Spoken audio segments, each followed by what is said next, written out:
ছোট বাবুই আর বড় সিংহ। এক গভীর জঙ্গলে থাকত এক গর্বিত সিংহ। সে নিজেকে জঙ্গলের রাজা বলে ভাবত আর সবাইকে হুকুম করত। আর একটা বড় গাছের ডালে থাকত ছোট্ট বাবুই পাখি। সে ছিল বুদ্ধিমান আর পরিশ্রমী, নিজে নিজে সুন্দর ঘর বানাত আর গান গাইত। একদিন সিংহ হেঁটে হেঁটে ক্লান্ত হয়ে বাবুই পাখির গাছের নিচে বসে পড়ল।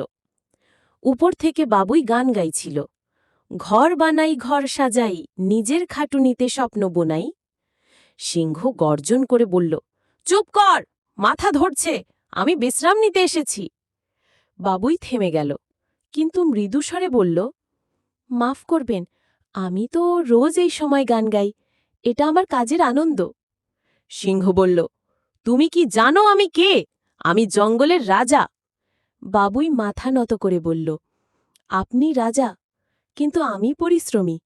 রাজা হলেও সবাইকে সম্মান করতে হয়, তাই না? সিংহ হেসে বলল, তুমি একটা পুচকে পাখি আর আমি বিশাল সিংহ। তুমি কি পারো আমার মতো গর্জন করতে?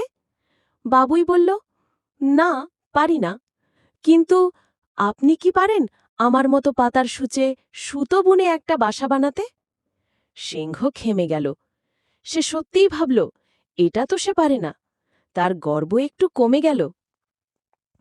পরদিন সকালে সিংহ আবার এলো, বলল, তোমার গান শুনতে চাই। আজ আমি শিখতে এসেছি, শাসন করতে না। বাবুই হেসে বলল, এটাই তো সত্যিকারের রাজা হওয়ার গুণ, শিক্ষা। বড় শক্তি থাকলে বড় হওয়া যায় না, বড় হওয়ার জন্য হৃদয়ও বড় হতে হয়।